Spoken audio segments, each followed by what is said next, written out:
ये अरे आत्महत्या, अरे हाँ तेरा बाप मर गया ना, मगर तू फिक्र नहीं करना, मैं ना, अरे इतने सारों को मैं पाल रहा हूं तो तेरे को रोटी डाल दूंगा। हाँ? ये ले ले रोटी ले।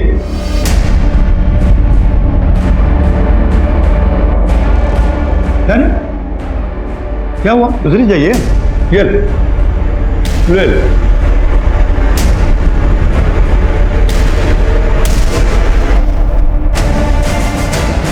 नमस्कार, आदाब। क्राइम पेट्रोल सतर्क के आज के एपिसोड में मैं अनूप सोनी आप सबका स्वागत करता हूं। मनीषा ताई, शंकर भाऊ, मैं आपको टेम्पो नहीं दे सकता, मुझे माफ करा। ऐसा नका ना बोलो अप्पा, अगर आप हमें टेम्पो नहीं देंगे तो हमारी सब्जियां, हमारे फल हम मंडी तक कैसे लेके जाएंगे? सब यही सड़ जाएंगी। भारी नुकसान हो जाएगा अप्पा, बर्बाद हो जाएंगे अप्पा हम। जानता हूँ शंकर भाई, क्या कर सकता हूँ। मेरे दोनों ड्राइवर कोरोना से 14 दिन के क्वारंटाइन में भर्ती है, अब कौन चलाएगा टेम्पो? चल मनीषा, अपना नसीबत खराब आए। नसीब और किस्मत इंसान खुद बनाता है शंकर।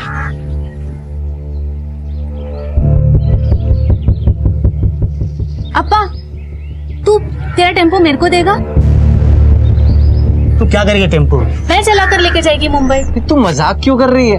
अरे नहीं, मला येते चालवायला और मेरे पास लाइसेंस भी है। अप्पा, मेरे बाबा ने मुझे टेम्पो, ट्रैक्टर सब चलाना सिखाया है। मैं अपनी सब्जियां लेके जाएगी, तू बोल देगा? देख, तुझे ताई बोलता हूँ, तेरा ही टेम्पो है, लेके जा। शंकर भाऊ, तुमच्या बायको लय भवानी आहे, भवानी। ये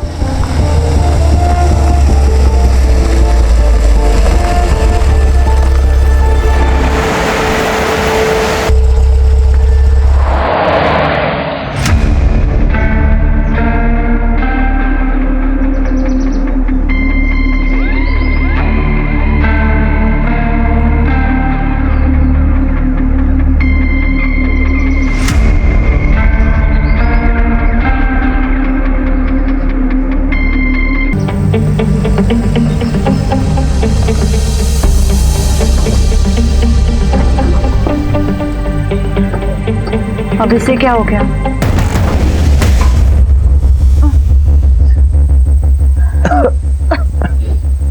अभी क्या करें? फिलहाल तो किसी की मदद लेकर हाईवे तक पहुंच जाते, किसी मैकेनिक को बुलवाकर ठीक करवा लेंगे। चलो चलो।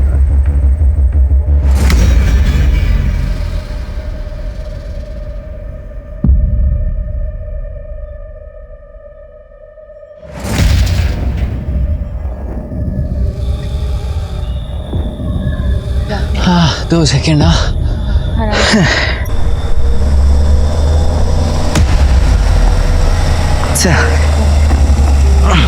धीरे धीरे। गाड़ी आई, गाड़ी खड़ी, गाड़ी खड़ी। ए भाऊ भाऊ भाऊ भाऊ भाऊ, वो हमारा टेम्पो खराब हो गया है, आगे हाईवे तक छोड़ देंगे। बैठ जाओ। चल चल चल।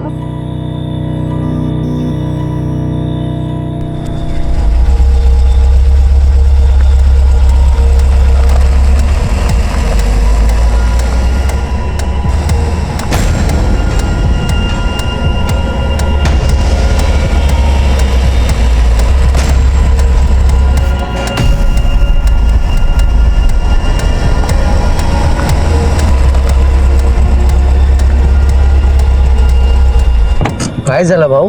क्या हुआ?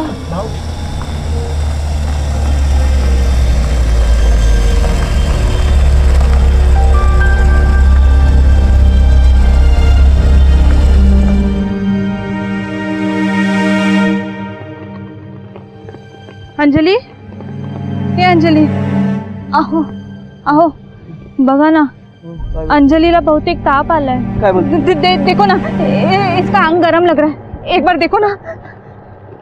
इसका अंग तो बहुत गर्म है ना? चल डॉक्टर के पास जाना पड़ेगा। चलो चलो। रुको। साहब, हमें अंदर जाने दीजिए, हमारे बच्चे की हालत बहुत खराब है, डॉक्टर से मिलने दीजिए। आप लोग वेट कीजिए, साहब मैं यहीं रुकता हूँ साहब, प्लीज आप वेट कीजिए, प्लीज। साहब प्लीज। डॉक्टर साहब, सब मेरी बच्ची की हालत बहुत खराब है, एक बार देख लीजिए। ठीक है, आप बच्ची को यहाँ लेटाइए, मैं देखता हूँ बेंच पे। जी।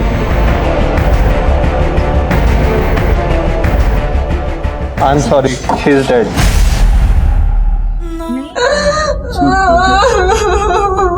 हे बघा, तुम्ही घाबरू नका। मला माहित है कि इस वक्त ये सब पूछना सही नहीं है, फिर भी आप हमें बताइए, क्या आपने किसी का चेहरा देखा था? उन्होंने मास्क पहन रखा था। और आप गाड़ी के बारे में कुछ बता सकते हैं? वो कुछ स्टिकर जैसा था गाड़ी के पीछे, वो आँख जैसे कुछ झांक रहा हो, ठीक से याद नहीं आ रहा। गाड़ी का रंग तो याद होगा? हाँ, सफेद रंग की गाड़ी थी, पर नंबर नहीं देख पाया। ले, ऐसे कैसे पकड़ेंगे उनको? इम्पोर्टेंट फोन है, तो संभाल लेते। जी सर। जी देखिए, इनका मेडिकल टेस्ट करवाना पड़ेगा। तुम्ही काय काळजी करू नका, आमची लेडी कॉन्स्टेबल इनके साथ जाएगी।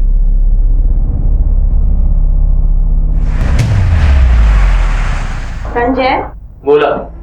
मैंने अपने फोन में आपके बचपन की डीपी लगाई है। क्यों? कितने क्यूट दिख रहे हो।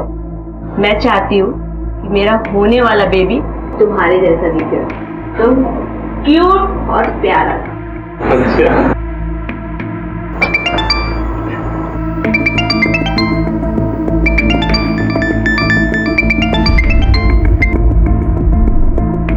कोई इम्पॉर्टंट कॉल है? तुझ्यापेक्षा काही इम्पॉर्टंट नाही, आणि आता मी माझ्या बायकोची आणि होणाऱ्या मुलाची सेवा करतो। Meetings cancel.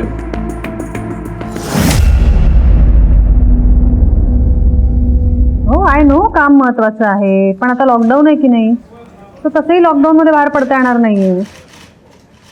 नाही, मित्राकडे तर नाहीच नाही। बरं, एक मला फोन येतोय, मला फोन ठेवायला लागेल। And no means no, you are not going. Hello जी, जी हम पहुंचते हैं। बरवे, चलो, नासिक मुंबई हाईवे पे एक लाश मिली है।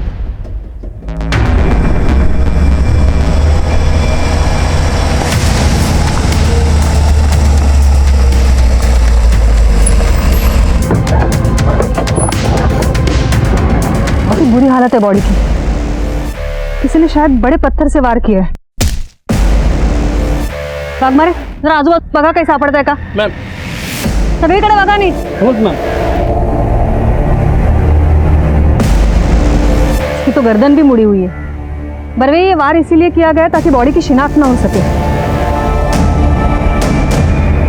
मैम, ये देखिए, आपका अंदाजा बिल्कुल सही था मैम। फिर ताबत गया और फॉरेंसिक को भेज दो। अच्छा, ये बॉडी के जेब में कुछ आइडेंटिटी कार्ड या फिर कागज मिले? नहीं मैडम, कुछ भी नहीं मिला था, लेकिन एक गाड़ी पार्क है मैडम। बरवे, बघा जरा। Yes ma'am.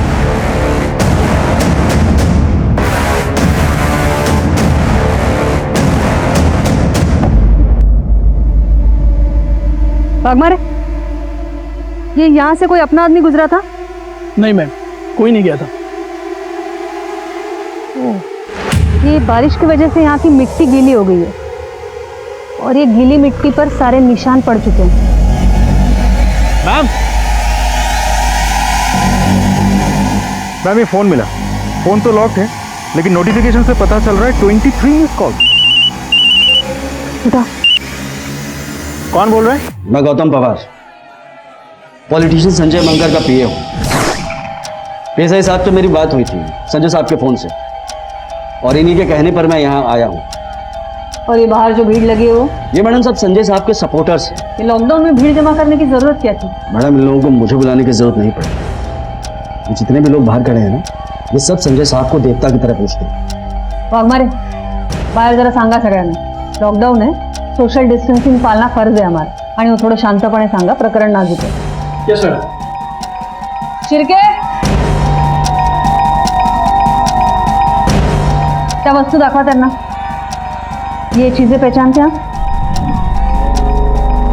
जी मैडम, ये तो सब संजय साहब के ही हैं। जा तुम्हें। ये संजय मानकर कब से मिसिंग है? परेशान से। संजय मानकर की फैमिली के बारे में बताइए कुछ। मैडम, संजय साहब के छोटे भाई हैं, वो पढ़ाई के लिए लंदन में हैं, और संजय साहब अपने प्रेग्नेंट वाइफ के साथ यहाँ कसारा वाले घर में रहते हैं। वही उनका इलाका भी है, और वो वहाँ के बहुत मशहूर नेता हैं। तो फिर उनके दुश्मन भी काफी होंगे। हाँ मैडम, वो जो एक नेता है ना बाला जोशी, वो उनसे बहुत खुन्नस रखता है।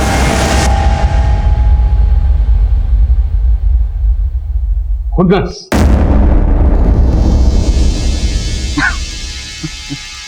अरे साहेब, मी का खुन्नस ठेवू त्याच्यावर? हाँ, ये जो ये सब लोग हैं ना, वही खुन्नस रखते थे इसके ऊपर। क्योंकि ये संजय मानकर जो है नेता की खाल में भेड़िया था, क्रिमिनल था। आपने तो देखा ही होगा। जब से ये संजय मानकर चुन के आया है, आपके करप्शन रेट में, क्राइम रेट में कितनी बढ़ोतरी हुई।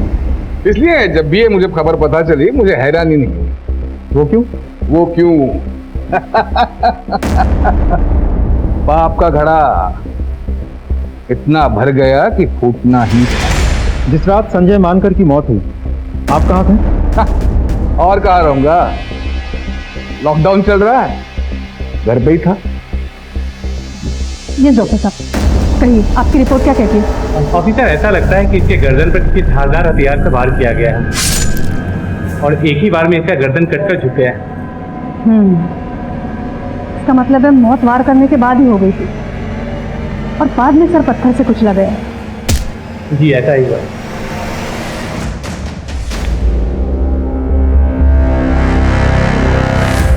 गौतम, तुम कुछ राज की बात बता रहे थे, बोलो। मैडम, ये राज के बाद जानते तो सभी, बस कोई बोलना नहीं चाहता। पता है संजय साहब जब 15 साल के थे ना, तब उनके बाबा जगन्नाथ साहब की चप्पल मरम्मत करने की दुकान थी बाजार में। उन दिनों हमारे गांव में जात पात की राजनीति अपने पूरे जोरों पर थी। एक नेता होते थे विश्वनाथ जोशी, अपने बाला जोशी के पिताजी। उन्होंने हमारे लोगों का जीना मुश्किल किया हुआ था। सरकारी नियम होने के बावजूद भी हमारे लोगों को ये ऋण समिति और सहकारी बैंकों से अपने खेती के लिए लोन मिलना मुश्किल हो गया था। और इसी बात की शिकायत जगन्नाथ साहब ने जिला परिषद में की। माफ करना भाव, मुझे परवाह नहीं है कोई अंजाम की, न तो शिकायत वापस करने की गुंजाइश। और हाँ, मेहरबानी करके हमारे औकात की बात न करें। फिर संजय साहब ने अपने पिताजी की मौत का बदला लेने के लिए बाला जोशी के पिताजी को मार डाला। जब वो वापस आए तो हमारे लोगों ने उन्हें अपना लीडर बना दिया और वो हमारे रॉबिन हुड बन गए। बस वहीं से जोशी खानदान के पतन की शुरुआत हुई। ठाकुर, मानकर केस की फाइल आना। देखिए, हम आपकी हालत समझ सकते हैं, लेकिन इस इन्वेस्टिगेशन को आगे बढ़ाने के लिए हमारे लिए जानना बहुत जरूरी है कि आपके पति संजय मानकर जी को किसने मारा। आपको किसी पे शक? सर, मुझे तो यकीन ही नहीं हो रहा, इतने अच्छे इंसान को कोई कैसे मार सकता है।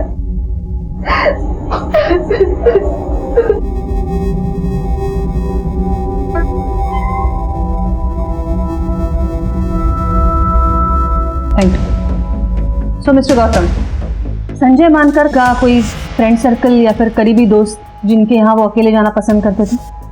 उनके दो करीबी दोस्त थे, जिग्नेश आडवाणी और प्रफुल्ल रानी। संजय मानकर के साथ आपकी आखिरी मुलाकात कब हुई और उस शाम आप कहाँ थे जब उनका कत्ल हुआ? मैडम, हम उस रात भाभी के लिए आइसक्रीम लेने गए थे। फिर उसके बाद संजय अपने घर चला गया और मैं अपने घर। आज सुबह हम मिलने ही वाले थे। क्यों? मैडम, हमारा वो एक दोस्त है प्रफुल्ल, उसे अचानक क्वारंटाइन सेंटर जाना पड़ा। वो कोविड-19 सस्पेक्ट था। आपको शक है किसी पर? जी बिल्कुल है, बल्कि शक नहीं यकीन है। बाला जोशी नाम का एक आदमी है, उसके अलावा ये काम कोई और कर ही नहीं सकता। उसके और संजय के बीच में दुश्मनी थी।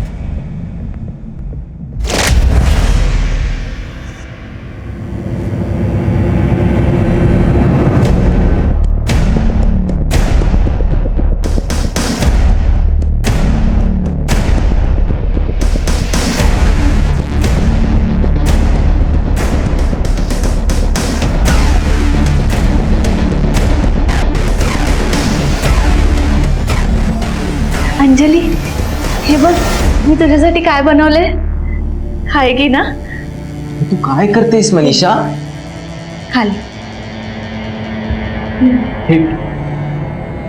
तू काय करतेस मनीषा? अरे शंकर, मैंने ये अंजलि के लिए बनाया है। वो अगर आज हमारे साथ होती तो पहली बार कुछ खाती, उसका अन्नप्राशन होता। ये ले, मैं खिला देती उसको। सुन ना, खाएगी ना? वो नहीं, अरे ती गेली, चली गेली।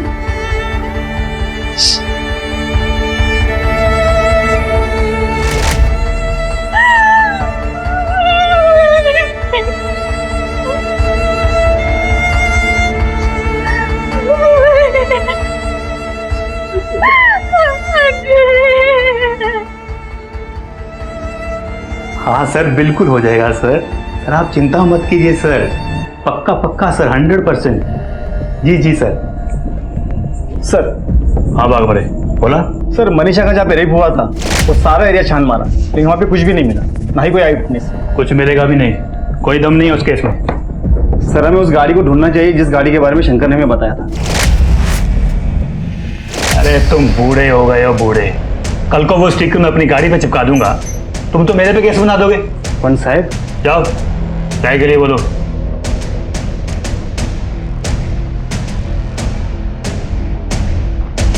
मैम बाला जोशी के पास कत्ल करने का स्ट्रॉन्ग मोटिव है, मुझे ऐसा लगता है। वैसे मैंने पूछताछ की तो पता चला कि लॉकडाउन की वजह से वो घर पे ही था, घर से बाहर वो कहीं निकला ही नहीं। उसके कॉल रिकॉर्ड भी मैंने चेक किए, कुछ भी सस्पिशियस नहीं निकला। लेकिन हाँ, जिस तरीके से वो बात कर रहा था मुझे ऐसा लग रहा था कि वो शायद हमसे कुछ छिपा रहा है। और ये संजय, उसके कॉल रिकॉर्ड से मिला है कुछ?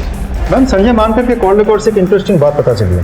जिस शाम उसका कत्ल हुआ उससे कुछ ही देर पहले उसने एक पर्टिकुलर नंबर पे 2 बार फोन किया था, लेकिन वो नंबर उसके कॉन्टैक्ट लिस्ट में सेव नहीं था। मैंने खुद ट्राई किया, वो फोन अभी भी स्विच ऑफ आ रहा है। पर वे पता करो ये नंबर कहाँ से खरीदा है। जाहिर है इसी क्राइम के लिए ये नंबर खरीदा गया है। और ये बाला जोशी पे कड़ी नजर रखो, खबरियों को एक्टिवेट करो। Right ma'am.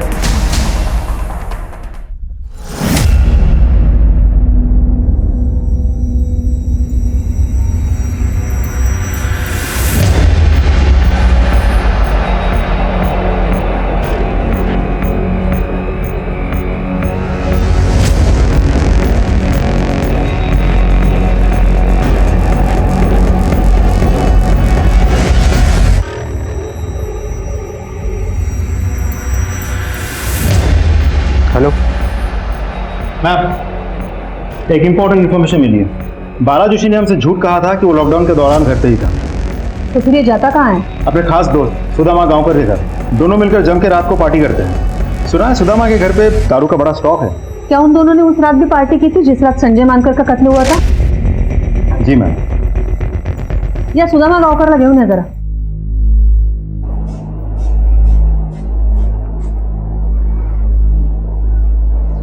बीपी तो नॉर्मल है, बट आर यू श्योर आप इन्हें घर ले जाना चाहते हो? डोंट वरी डॉक्टर, मैं और मेरी बहन मॉम का अच्छे से ख्याल रखेंगे। God bless you my son. चलो घर चलते। कैसा फील कर रहे हो मॉम? अरे तेरे रहते तो मैं हमेशा अच्छा फील करती हूँ, तू कितना ख्याल रखता है मेरा। और जिंदगी भर रखूंगा। अरे वाह, जिंदगी भर क्यों? मुझे क्या अपनी बहू से सेवा नहीं करवानी है? मैं कुछ नहीं जानती, बस अब तू शादी कर ले, समझा? हाँ माँ कर लूंगा, पर पहले छोटी की शादी होगी फिर मेरी। बाकी बातें घर चल के करते हैं आराम से। चलो तू ना समझेगा नहीं। ये दोस्तों के साथ पार्टी करना गुनाह कब से हो गया? दोस्तों के साथ पार्टी करना गुनाह नहीं, लेकिन पुलिस से झूठ बोलना गुनाह जरूर है, और यही गुनाह बाला जोशी ने किया है। अब तू हमें बताएगा कि बाला जोशी ने हमसे झूठ क्यों कहा था, और तुम दोनों पार्टी करने के चक्कर में क्या प्लानिंग करते रहते हो? कोई प्लानिंग नहीं कर रहे थे साहब, हम तो सिर्फ दारू पीते हैं। पार्टी ना हम भी करते हैं, लेकिन हम ना पार्टी डंडों से करते हैं। तो तू सोचते रहे, हम अपनी पार्टी शुरू करते हैं।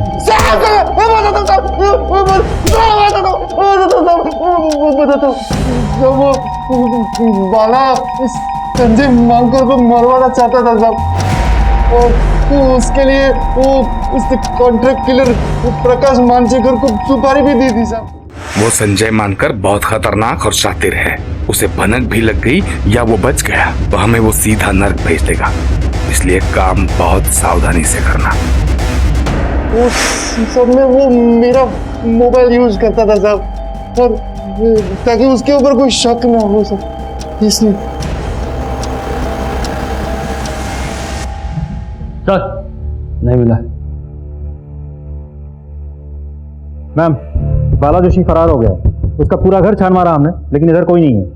त्याचा फोन ट्रैक करा, सबसे पूछताछ करो, उसके रिश्तेदार, जानने पहचानने वाले सबसे पूछो। उसका इस तरह भाग जाना जाहिर करता है कि उसका संजय मानकर के कत्ल में हाथ है। होल्ड करा 1 मिनट। Hello, what? जी हम अभी पहुंचते हैं। बरवे हाईवे पे एक लाश मिली है, तुम्हें डायरेक्ट तुझे पहुंचा।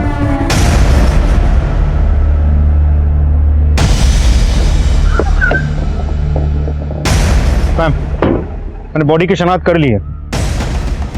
ये अडवाणी ही है और इसे भी ठीक उसी तरीके से मारा गया है जैसे संजय मानकर को मारा गया था। गर्दन भी उसी तरह मुड़ी हुई है और शायद वार भी किसी पत्थर से ही किया गया है। एक बात और मैडम, ये क्राइम स्पॉट भी पिछले क्राइम स्पॉट से ज्यादा दूर नहीं है। बरवे, ये पैरों के निशान देखो, ये उसी तरह के पैरों के निशान है जो पिछले क्राइम स्पॉट पे थे। बरवे, ये प्रकाश मांचेकर और बाला जोशी दोनों को लेकर आओ। प्रकाश और बाला दोनों मुझे चाहिए किसी भी हालत में। Yes ma'am.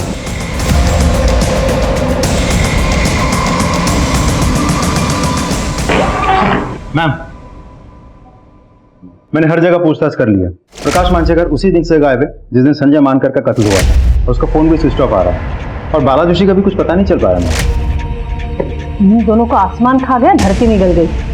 बाला जोशी के घर वालों पर तो हमने नजर रखी थी। प्रकाश मांचेकर के घर पे कौन कौन है? उसकी वाइफ है मैम, जो कि फिलहाल प्रेग्नेंट है। इसका मतलब है वो अपनी वाइफ से कांटेक्ट करने की कोशिश तो जरूर करेगा। वैसे उसके घर पे हमारी नजर है और वाइफ के फोन को भी हमने सर्वेलेंस पे डाल रखा है। आपको लगता है मैम कि दोनों केसेस में प्रकाश इन्वॉल्व हो सकता है? बिल्कुल हो सकता है। ये दोनों कत्ल का पैटर्न सेम है, दोनों गहरे दोस्त भी हैं। इन दोनों को मारने की जरूर कुछ खास वजह है। बाला जोशी और जिग्नेश अडवाणी दोनों में दुश्मनी है क्या? मैम, बाला जोशी वाले एंगल पे तो मैंने खबरियों को काम पे लगा दिया है, लेकिन मुझे एक अलग ही डिस्प्यूट के बारे में पता चला। कौन सा डिस्प्यूट? कि जिग्नेश अडवाणी का एक बहुत बड़ा रेस्टोरेंट कम होटल है हाईवे पे।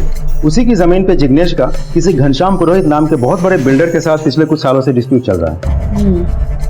बरवे, ये जिग्नेश अडवाणी के डिस्प्यूट के बारे में उसके घर वालों से पता लगाना चाहिए। Yes ma'am. Let's go.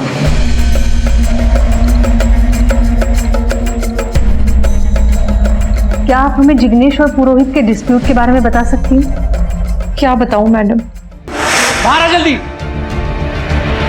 कहाँ कर बेटा? कहाँ छुप के बैठा है? जल्दी बोल। वो घर पे नहीं है। क्या काम है? उसे बोल दे, उस ढाबे की जमीन अगर उसने मेरे हवाले नहीं की तो तू और तेरा परिवार साथ में ऊपर जाएगा। वो मेरे पति की आखिरी निशानी है। हम मर भी जाएंगे लेकिन वो जमीन नहीं देंगे। ये बात। चलो ठीक है, हम एक काम करते, तुम जिंदा ही रहो और जिंदगी भर इस बात का मलाल मनाती रहो कि तूने मेरी बात नहीं मानी। देख क्या रहे हो? शुरू हो जाओ। छोड़ दे उसे। देख, आज तेरी बेटी को कुछ नहीं किया है, हाँ, लेकिन कल कर भी सकते हैं। और समझा देना तेरे बेटे को। चलो रे।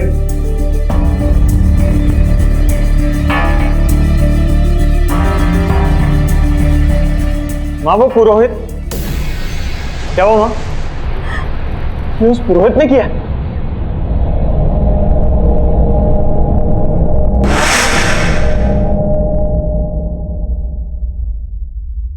मैडम, मुझे पता था कि मेरी फैमिली को उस जिग्नेश अडवाणी ने मारा था।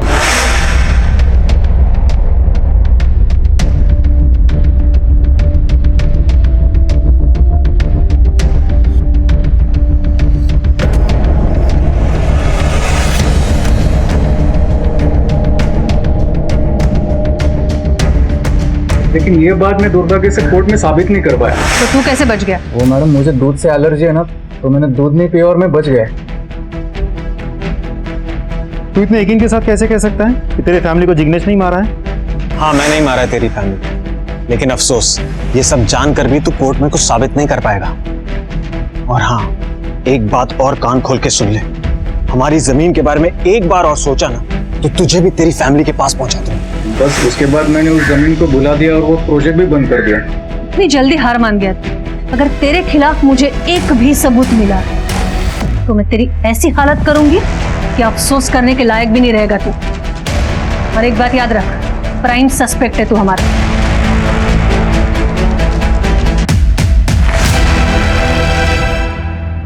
घनश्याम पुरोहित के बारे में कुछ पता चला? यस मैम, मैंने घनश्याम पुरोहित का बैकग्राउंड अच्छे से चेक किया। टिपिकल बिजनेसमैन है वो, धंधा छोड़ के उसको और कुछ समझ में नहीं आता। उसके कॉल रिकॉर्ड भी मैंने चेक किया, लेकिन पिछले 3-4 सालों से वो जिग्नेश से टच में ही नहीं है और वैसे भी इन्वेस्टिगेशन में भी उसके खिलाफ कुछ सामने नहीं आया। अरे जिग्नेश को किसने मारा होगा? चलो मान लेते हैं कि प्रकाश ने संजय मानकर को मारा।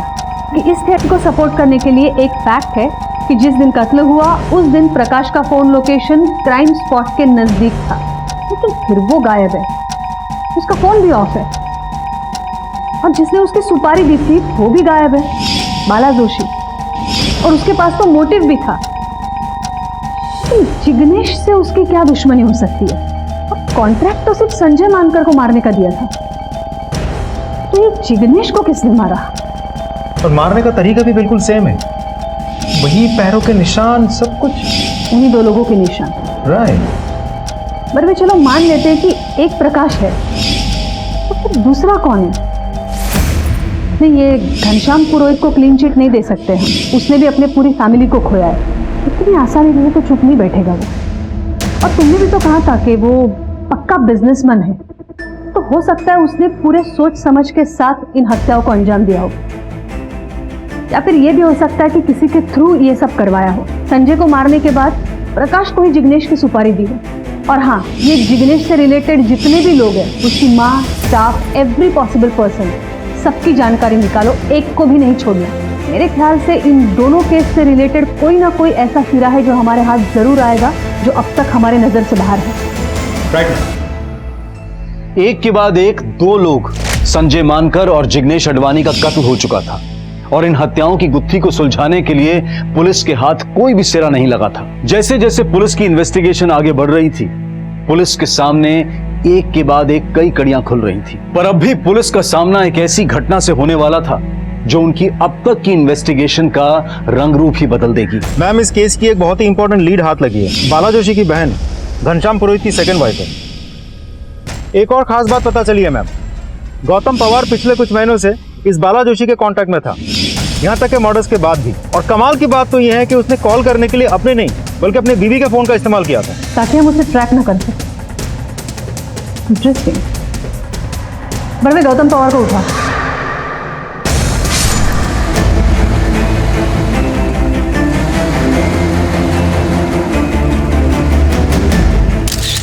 स्ट्रेंज।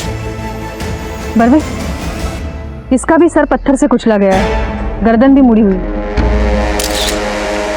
ठीक उसी तरह जिस तरह संजय और जिग्नेश को मारा गया। और ये देखिए, बिल्कुल वैसे ही पैरों के निशान। बड़वे, एक बात नोटिस की तुमने? ये मिट्टी यहाँ डाली गई है और फिर पैरों के निशान बनाए गए। यू राइट मैम, क्योंकि बारिश की वजह से आसपास की मिट्टी तो गीली है, लेकिन ये तो कंक्रीट है।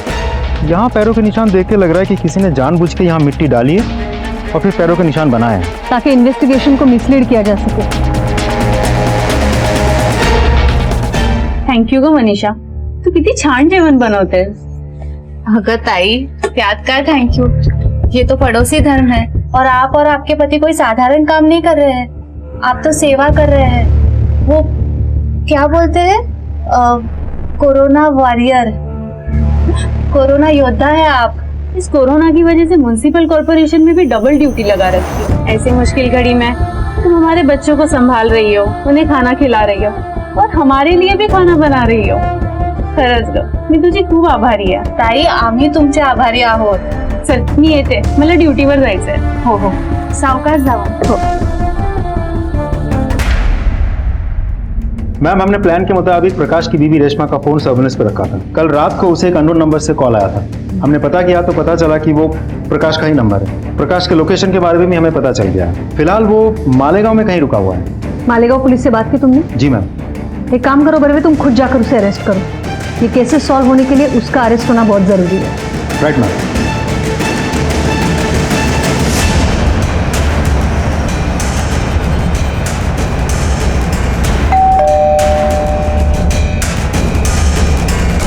क्या मांगता है? प्रकाश मंचेकर कहां तक भागेगा? हाँ? करके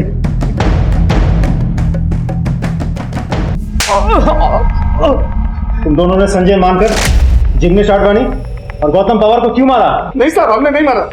मतलब संजय को मारने की सुपारी मैंने दी, मैं मानता हूँ, लेकिन बाकी दोनों के बारे में हमें वाकई कुछ नहीं पता. मैंने संजय की सुपारी दी, इसको दी. बता रहा बोलेगा? हाँ साहब, मैं मानता हूँ साहब कि मैंने भाव से संजय मानकर को मारने के लिए 5 लाख की सुपारी ली थी साहब, लेकिन मैंने उसको नहीं मारा साहब. आज शपथ मैं सच बोल रहा हूँ. गौतम भाव ने जब बाला भाव को संजय मानकर की लोकेशन की इंफॉर्मेशन दी तो मैं वहाँ पहुँचा था साहब, लेकिन पहले से ही संजय को किसी ने मार दिया था साहब.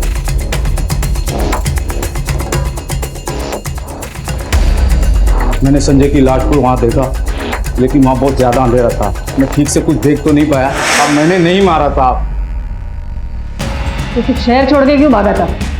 ओह मैडम, मेरे मन में लालच आ गई थी। बाव से मुझको कुछ पैसे और लेने थे, मैं वो लेना चाहता था, इसलिए मैं भी उसी रात को यहाँ से भाग गया था। मैं तू क्यों भागा था? मैं डर गया था मैम।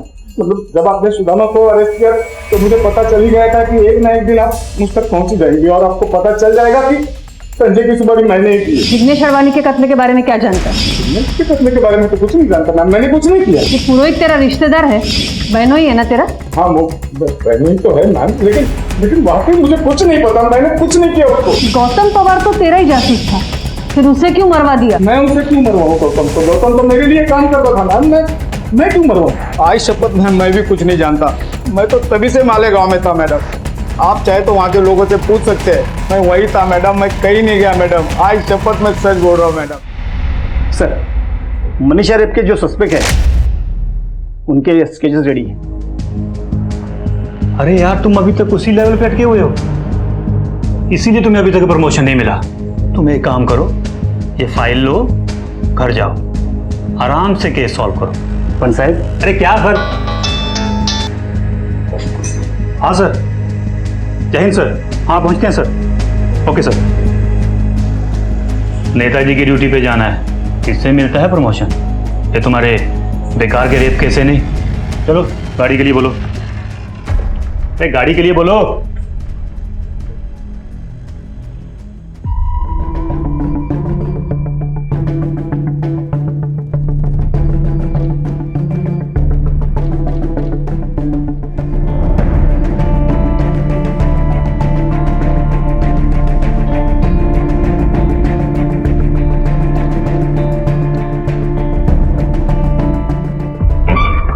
मैम, गौतम पवार के कॉल रिकॉर्ड्स आ गए। उस दिन उसने भी एक नंबर पे 2 बार बात की थी, जिसके बाद उसका भी कत्ल हो गया। और खास बात तो ये है कि मरने से आधे घंटे पहले ही उसने बात की थी मैम। ये वही नंबर है जो हमें संजय मानकर के कत्ल के समय मिला था, जिसका आज तक हमारे पास कोई इन्फॉर्मेशन नहीं है, कोई डिटेल नहीं है। मैंने भी वो नंबर ट्राई की थी मैम, तो स्टॉप आ रहा है। ये नंबर हमारे लिए बहुत बड़ी लीड हो सकती है बरवे। और किसी नंबर पे कांटेक्ट हुआ इस नंबर से? उस नंबर के अलावा उसने संजय के दोस्त प्रफुल्ल राणे से भी बात की थी। बरवे, ये संजय, जिग्नेश और प्रफुल्ल तीनों गहरे दोस्त हैं और गौतम उनका राजदार। ये भी हो सकता है कि ये 3 कत्ल के बाद अभी कातिल 4थे कत्ल की फिराक में है। हो तो सकता है मैम, लेकिन कारण समझ में नहीं आ रहा है, कोई क्यों करेगा? कारण कुछ तो बड़ा है बरवे। नमस्कार मैडम, PSI वाघमारे बोलते हैं, Indira Nagar police station. Madam, हमारे यहाँ कुछ दिनों पहले केस आया था, एक औरत के साथ कुछ लोगों ने इनिशियल इन्वेस्टिगेशन में ना कोई एविडेंस मिला और ना ही कोई एविडेंस, लेकिन उन लोगों के स्केचेस हमने बनवाए हैं। पर मैडम, उनके चेहरे पर मास्क लगे हुए, और मैं पर्सनली हर पुलिस स्टेशन में फ़ोन करके इन्फॉर्मेशन दे रहा हूँ।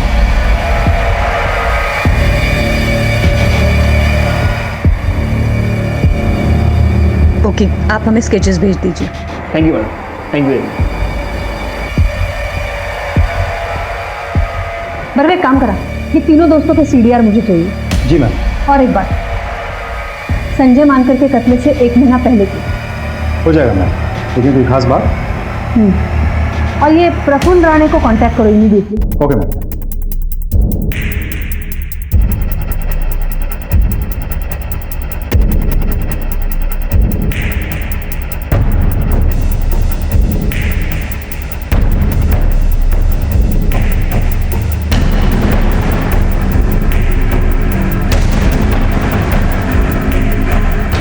क्या प्रफुल्ल राणे क्वारंटाइन सेंटर से गायब है? कब से? सर, आज शाम को ही मैंने दवा दी थी, उसके बाद मैं कब कहाँ गायब वो कुछ पता ही नहीं। मुझे आज पूरे दिन की CCTV फुटेज चाहिए, अभी इसी वक्त।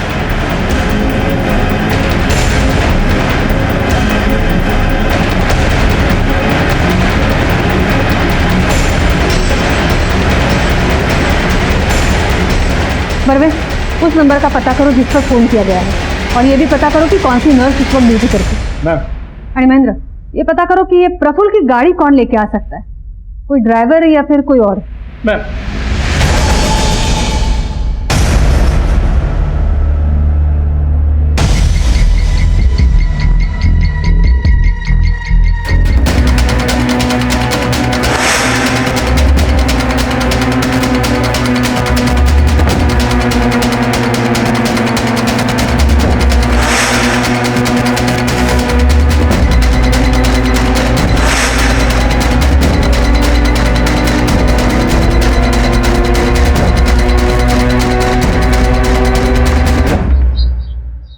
काल पासून ड्युटीवर गेलेली नाही आहे.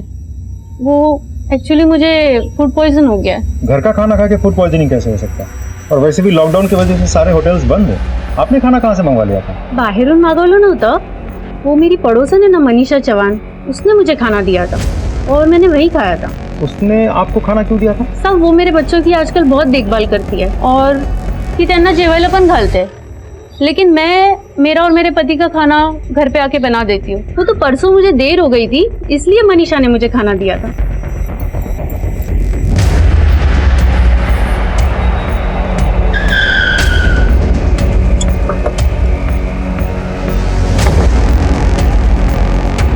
तो ये प्रफुल्ल का ड्राइवर? प्रफुल्ल का है? मालूम नहीं सर. तू ऐसे नहीं मालूम. बोल बोल. सर बताता हूँ सर. बोल. सर वो मैम. प्रफुल्ल का फोन ट्रैक हुआ? Yes ma'am. उसकी लोकेशन इस वक्त देवलाली के पास में है. कल रात में उसने अपने ड्राइवर को फोन भी किया था, जो रात के अंधेरे में क्वारंटीन सेंटर के बाहर प्रफुल्ल की गाड़ी को छोड़ करके चला आया था. उसके ड्राइवर से एक बात और पता चली मैडम. उसने बताया कि प्रफुल्ल का देवलाली में एक फार्म हाउस भी है.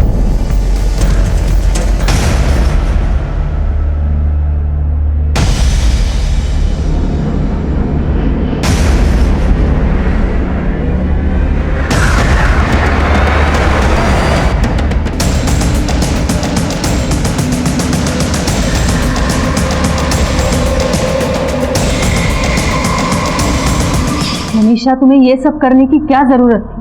क्या तुम्हारा पुलिस डिपार्टमेंट पर भरोसा नहीं था? मैडम, बहुत बार पुलिस के दरवाजे पे खटखटाया मैडम, पर हमें न्याय नहीं मिला. हमारी उम्मीद ने जवाब दे दिया था मैडम, और इसीलिए उन चारों राक्षसों को मारने के लिए हमें कानून को अपने हाथ में लेना पड़ा.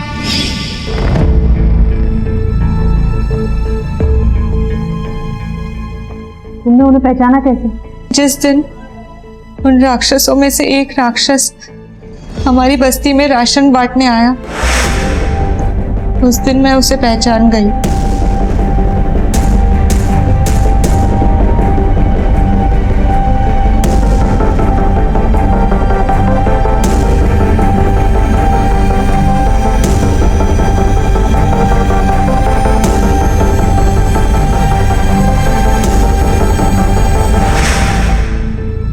वो संजय मानकर बहुत बड़ा पॉलिटिशियन था. फिर मैंने उसे अपने झूठे प्यार के जाल में फंसाने की कोशिश की.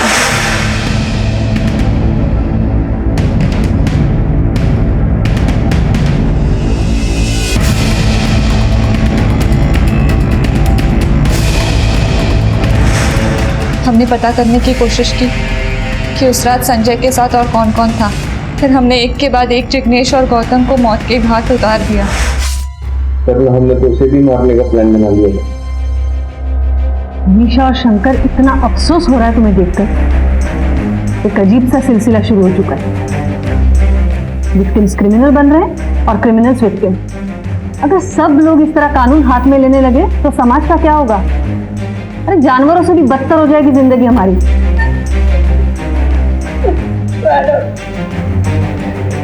हमें माफ कर दीजिए मैडम. वो बहुत बड़े लोग थे, उनके पास पैसा था, पावर था. हमें लगा कहीं वो इस चीज का इस्तेमाल करके इस केस को दबा ना दे. मैडम, वैसे भी हम गरीबों की कौन सुनता है? कानून सबकी सुनता है मनीषा, और सबके लिए सेम होता है. जरूरत है उस पर विश्वास करने की. थोड़ी देर सब्र होती, लेकिन गुनहगार पकड़े जरूर जाते. वो कोई हैबिचुअल क्रिमिनल्स नहीं थे. उन्हें भी अपराध का पछतावा हुआ होगा.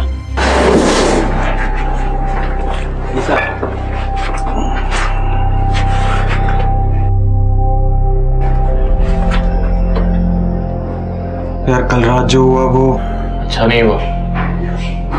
पता नहीं क्या हो गया था, हम सब राक्षस बन गए थे. हाँ यार, हम सब राक्षस बन गए हैं. देख, मुझे भी बुरा लग रहा है, लेकिन क्या करें, बुरा सपना समझ के भूल जाते.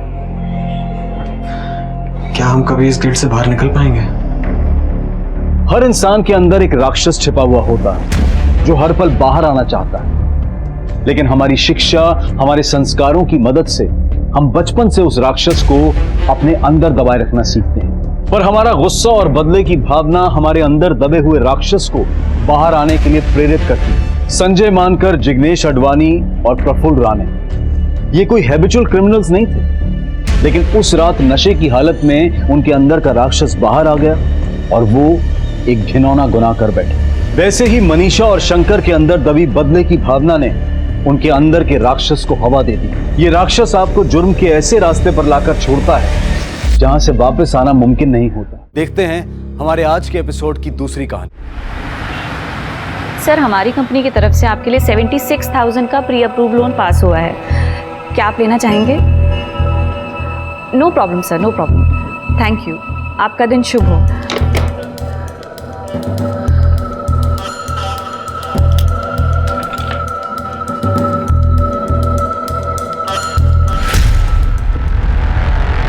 Good morning madam.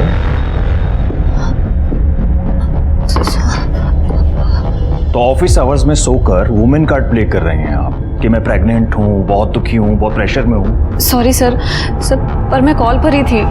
Call disconnect हुआ तो मैं थोड़ा नहीं मैडम, बहुत आराम करती हैं आप, मैं देखता रहता हूँ आपको। और आपके थ्रू जो लोन सैंक्शन हुए हैं ना, अभी तक उनकी रिकवरी नहीं हुई है, उन पर ध्यान दो।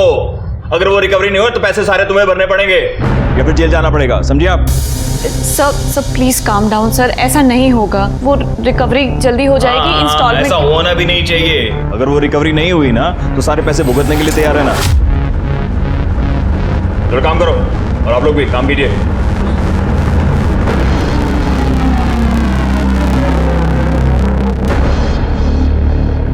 मुमताज, एक एडवाइस दूं तुमको, तुम्हें ना इस वक्त घर पे बैठ के रेस्ट करना चाहिए। वरुण, तुम्हें बताया तो था ना, अहमद का काम ठीक नहीं चल रहा है और जब तक उसका काम ठीक नहीं होगा मुझे ये जॉब करनी पड़ेगी। उसका काम तो कभी भी ठीक नहीं चलेगा क्योंकि वो सीरियस ही नहीं है अपने काम के लिए। उसे पता है ना कि तुम यहाँ पे हो कमाने के लिए। ऐसा नहीं है वरुण, अहमद अपनी पूरी कोशिश कर रहा है। तुम अहमद को ना खुदा मानना बंद करो और ये नवीन सर का लोन क्लियर करवाओ। तुम्हें पता है ना, एक नंबर के कमीने आदमी है वो।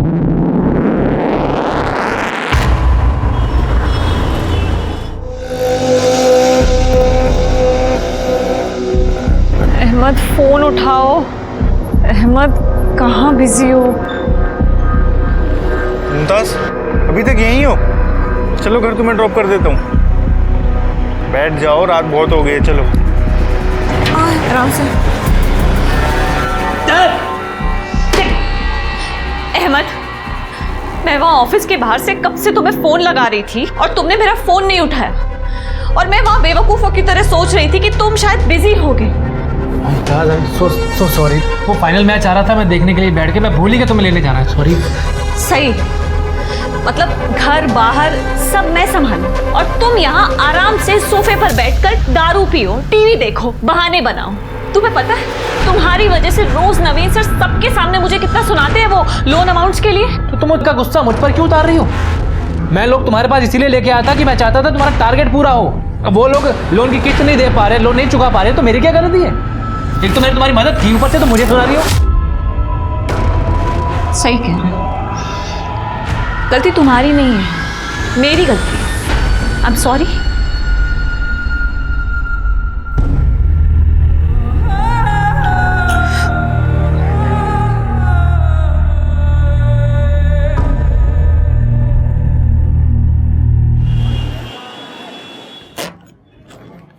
मुमताज, क्या हुआ? कल की बात से अब तक नाराज हो तुम? सॉरी बोला था ना तुमको। सॉरी बोलने से सब ठीक हो जाएगा क्या अहमद? मैं हूं ना, मैं सब ठीक कर दूँ।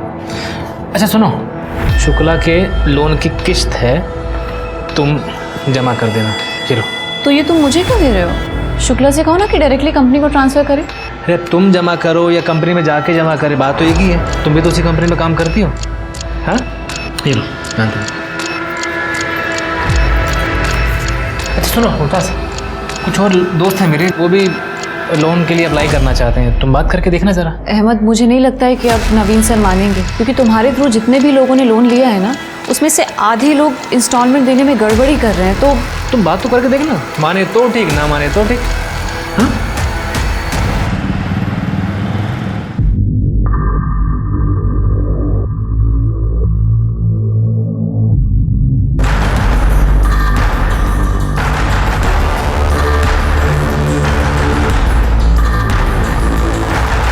चेकअप पे लिए गई थी ना तुम, क्या कहा डॉक्टर ने? यही कि स्ट्रेस कम लो और आराम करो, जो कि मेरे लिए पॉसिबल नहीं है। खैर तुम बताओ कब तक वापस आ रहे हो? मुमताज तुम्हें बताया था ना मंडे को आऊँगा, कल पहुँच जाऊँगा 12 बजे तक।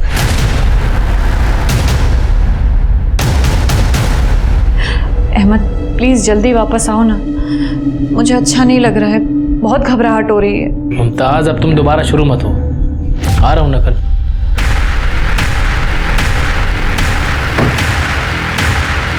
अहमद कौन है? कौन आया? एक मिनट, दरवाजे पर कोई है।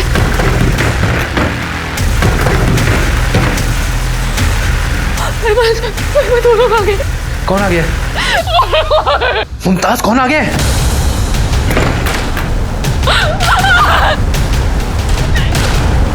कहाँ ले जा रहे हो उसे? मुमताज, मुमताज। HR02 AK2021।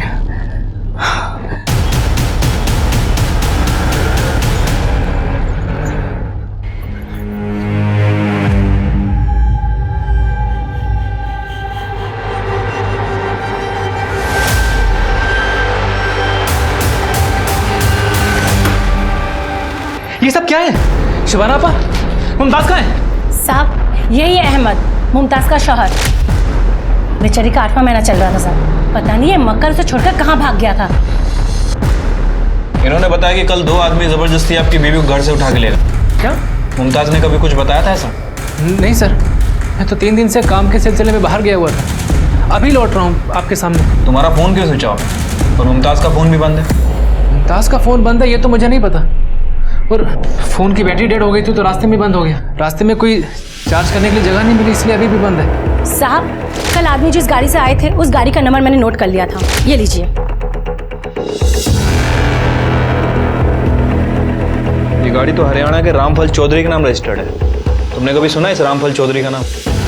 अच्छा, मुमताज का हरियाणा से कोई कनेक्शन? सर मायका है हरियाणा में मुमताज का, हम दोनों ने भाग की शादी की है। मुमताज के घर वाले इस शादी के सख्त खिलाफ थे। सर मुझे लगता है कि मुमताज के घर वालों ने उसे उठाया है। सर जिस लड़की की किडनैपिंग हुई है वो एरिया आपकी ज्यूरिडिक्शन में आता है, और जिस गाड़ी से किडनैपिंग की गई थी वो गाड़ी भी इसी एरिया से रजिस्टर्ड है सर। लड़की का अपने घर से भागकर शादी करने का मामला है सर।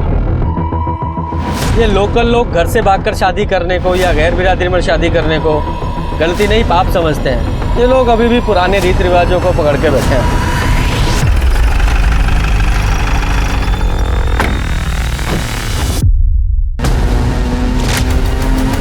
सर ये वही गाड़ी है जिससे किडनैपिंग हुई थी, 2021।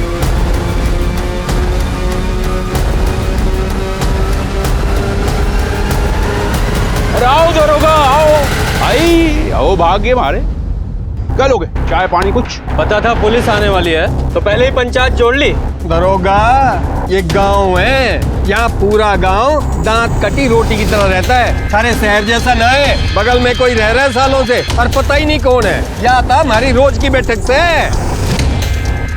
वो गाड़ी तुम्हारी है? क्या नाम है? मुमताज। सुना भाई, मुमताज किडनैप हो गई। ओ शाहजहां पता नहीं कहाँ खड़े खड़े इंतजार कर रहा। मजाक नहीं कर रहा हूँ मैं भी मजाक नहीं कर रहा। कौन मुमताज?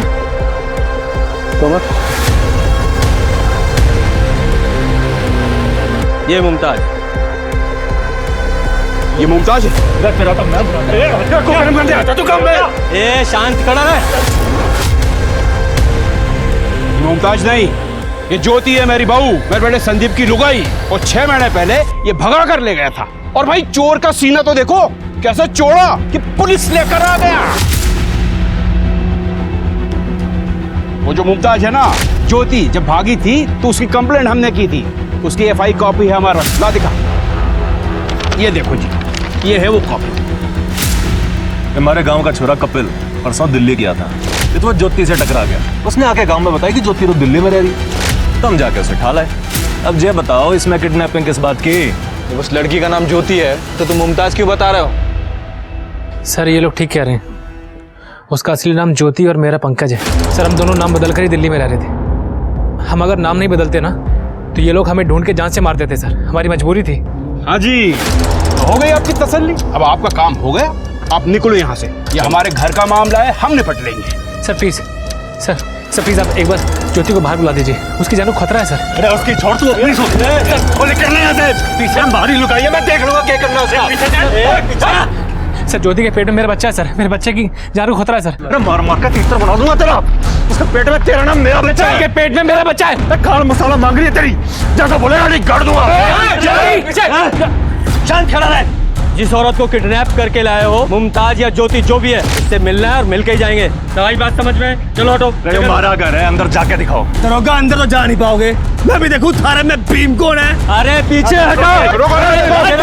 दरोगा पीछे, इतना चिल्लाने की जरूरत नहीं था।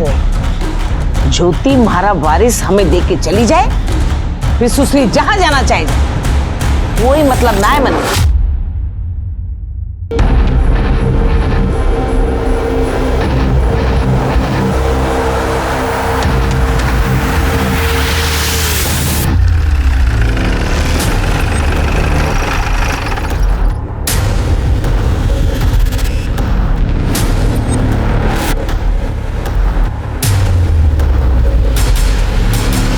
रास्ते से हटो वरना सारे के सारे जेल जाओगे। हटाओ ये लाठियां। चलो हटाओ। हटाओ चलो।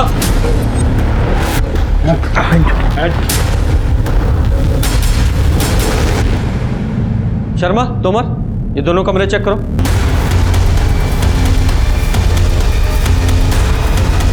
शर्मा, तोमर,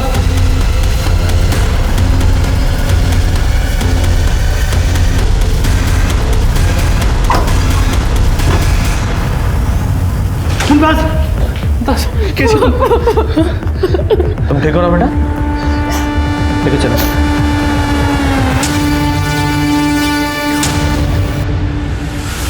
इन लोगों से डरने की जरूरत नहीं है, घबराओ मत, तुम सेफ हो।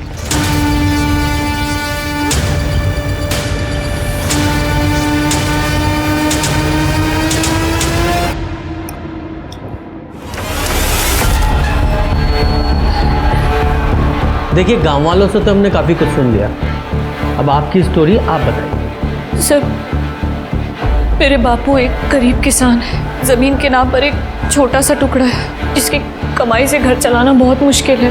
पढ़ाई तो दूर की बात थी सर, पर मैंने बहुत मेहनत की सर। पढ़ाई में अच्छी थी मैं, इसलिए ग्रेजुएशन तक वजीफे पे मैंने स्कॉलरशिप पर अपनी पढ़ाई पूरी की। मैं काम करना चाहती थी सर, कुछ बनना चाहती थी। फिर एक दिन पास वाले गांव में एक शादी में गई मैं। वहां संदीप की नजर मुझ पर पड़ी। उसने अपने बापू को रिश्ता लेकर मेरे घर भेज दिया सर, और मेरे बापू को लगा कि लड़की की शादी बिना दहेज के हो रही है, तो उसकी शादी कर दो। तो उन्होंने मेरी जबरदस्ती शादी कर दी संदीप के साथ, जहां मुझे प्यार, इज्जत कुछ ना मिला। लेकिन इतना काफी नहीं था सर। एक दिन अरे आप कुछ चाहिए आपको? हाँ, मैंने तू चाहिए।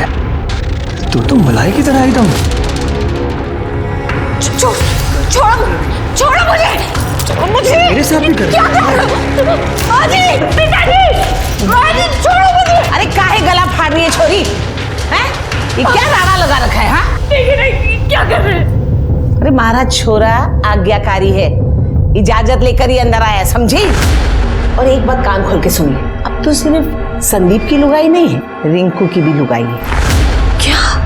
अब एक ही कोख से बच्चे हो जाए ना दोनों के, तो फिर कल जमीन जायदाद के लिए दोनों भाई के बीच में राड़ा नहीं होगा, समझी? क्या कह रही हैं आप माँ जी? सुना आपने? सुना क्या कह रही है माँ जी? ज्योति समझा कर, जिस बात में परिवार की भलाई हो ना, वो मान लेनी चाहिए। चल जा। शाबाश छोरा, शाबाश। देखा माँ की कितनी फिक्र है छोरे में। अब एक बात तू भी सुन ले, तू भी मान जा, और अगर नहीं मानेगी ना तो तेरे बाप के घर छोड़ आएंगे, फिर दिखाती रहना अपनी मास्टरानी उधर। अरे ब्याही हुई छोरी घर पर जाएगी ना माँ बाप के, तो तेरी बहन की शादी तो होने से रही। हाँ? सर मैंने ये सब अपने बापू को बताया, लेकिन उल्टा वो मेरे ससुराल वालों को सपोर्ट करने लगे। उस दिन के बाद दोनों भाइयों का जब जी चाहता वो, और मुझे ये सब सहना पड़ता, क्योंकि मेरे पास और कोई चारा नहीं था सर। फिर एक दिन मैं पंकज से मिली। वो गांव में बाहर से कुछ मजदूरों को लेकर आया था ठेके पर। उसने मुझसे वादा किया कि वो मुझे इस नरक से छुटकारा दिलाएगा। पहले तो मैं डर गई, मुझे ये सब इम्पॉसिबल लगा सर कि कई लोगों को पता लग गया और मुझे जान से मार दिया तो। लेकिन जब मैं प्रेग्नेंट हुई सर, तब मैंने सोच लिया था कि अपने बच्चे को इस माहौल में नहीं जीने दूंगी, उसे यहाँ पैदा नहीं होने दूंगी सर। इसलिए मैं पंकज के साथ दिल्ली भाग गई। मुझे लगा कि मैं उस नरक से निकल चुकी हूँ, लेकिन ऐसा नहीं था सर, ऐसा नहीं था सर। मैं आपके हाथ जोड़ती हूँ सर, मैं आपके पैर पड़ती हूँ सर, मेरे बच्चे को बचा लीजिए सर। सर प्लीज, मैं हाथ जोड़ती हूँ सर, ये लोग मुझे मार देंगे सर। रे दरोगा झूठ बोल रही से छोरी। अरे तने कद सुना कि बहु विवाह हुए, छोरी का ब्याह एक छोरे से हुए और सबकी लुगाई बन जाएगी। अरे जाके संग कोई अत्याचार होता तो मैं चुपचाप सहन करता। ये सब तो इस छोरे के चक्कर में पकड़ा रहे चुपचाप। अरे तने मारे पीछे पड़ जाओ और ये जाके संग गेल हो जाए। अरे झूठा इल्जाम लगा रही से मारे पे। सर मैं झूठ नहीं बोल रही सर, मैं झूठ नहीं बोल रही। हाँ झूठ ना बोल रही से। अरे इसके लक्षण तो शुरू से ठीक ना थे, इसीलिए तो जल्दी ब्याह करा दिया मैंने इसका, ताकि बरातरी में नाक ना कटे मारी। सर प्लीज मेरा यकीन करिए सर। आप चाहे तो बिट्टो से पूछ सकते हैं, उसको सब पता है इन लोगों ने मेरे साथ क्या क्या किया है सर। बिट्टो कौन है? नौकरानी थी हमारी और इसकी घड़ी लाडली है। अब से तुझे फटे पुराने कपड़े पहनने की जरूरत ना है, ये ले, अब से इन्हें पहन। और किसी चीज की जरूरत हो ना तो बता देना। हाँ, लुटा दे, सारा घर लुटा दे इस पे। नौकरानी को महारानी बना दे। पैर की जुत्ती को सिर पे चढ़ा रखा है। बुलाइए बिट्टो को। कहां से बुलाएं? ये भागी, उसके पीछे वो भागी। 2 महीने हो गए, घर का पैसा जेवर सब लेके भागी। और आपकी थाने में रिपोर्ट लिखाई थी चोरी की, ना बिट्टो मिली ना चोरी का सामान। नहीं सर ऐसा नहीं हो सकता सर। जरूर इन लोगों ने बिट्टो के साथ कुछ किया है सर। मैं तने बता रहा हूँ दरोगा, ज्योति में इतना दिमाग ना है। ये सारी करतूत ना इस नीच की है कि सारा इल्जाम हमारे पे लगा दे और हम इसके झूठ की सजा काटते हैं। नहीं सर नहीं, मैं ऐसा बिल्कुल नहीं चाहता हूँ सर। मैं बस इतना चाहता हूँ कि मेरी होने वाली औलाद सही सलामत रहे, जो ज्योति के पेट में तेरा बच्चा। ज्योति तुम कहते क्यों नहीं है कि मेरी औलाद है? अरे बता ज्योति, इधर देखो, ये मेरी औलाद नहीं है।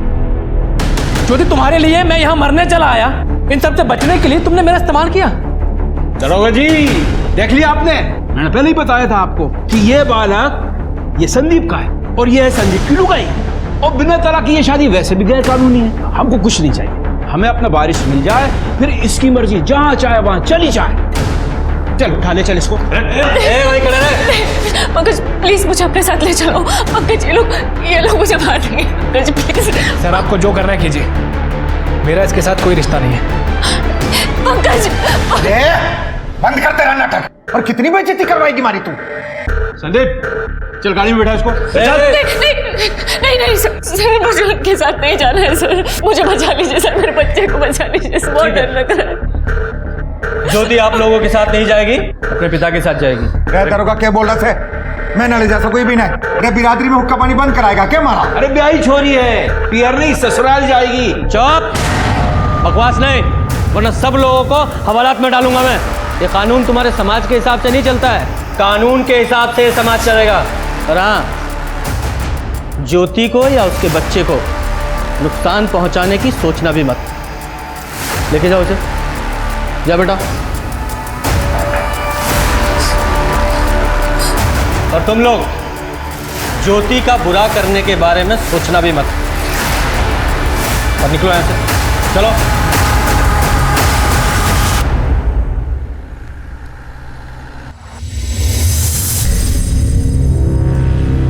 दीदी दूर रहते, बड़ा मोटा काम करके आई से ना, जो खुश हो रही से गाना गले लगने की जरूरत ना से। बापू आपको कभी तरस नहीं आता मारे पे? अरे सगी बेटी हूँ। तन्ने आया था तरस मारे पे? अरे थारे करतूत की वजह से आज हमारा गांव में हमारा दरवाजे पे कुछ थूकने तक ना आता है। अरे मारा बस ना चलिया, नहीं तो वही थाने में गला तोड़ देता थारा मैं।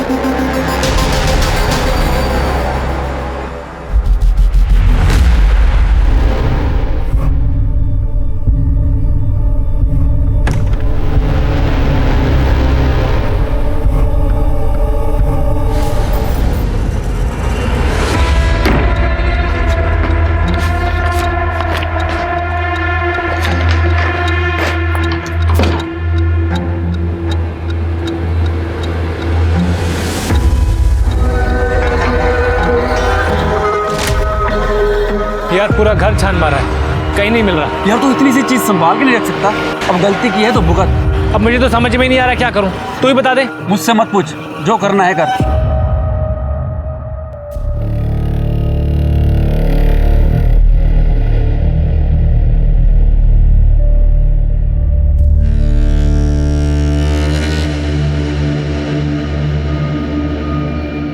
ज्योति के अनुसार शादी के नाम पर उसके साथ छल हुआ था।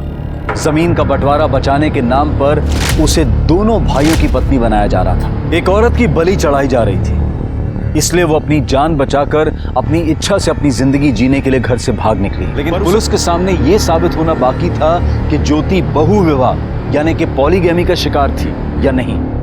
और भी ऐसे कई सवाल थे जिनके जवाब नदारद थे। ज्योति ने पंकज से झूठ क्यों बोला कि उसके पेट में पलने वाला बच्चा पंकज का है, और अगर पंकज उसे छोड़ चुका था तो इस बार वो भागकर कहां और किसके पास जा रही थी? क्या ज्योति झूठ बोल रही थी और सच कुछ और था, या फिर उसका डर सही था और उसकी जान को खतरा था?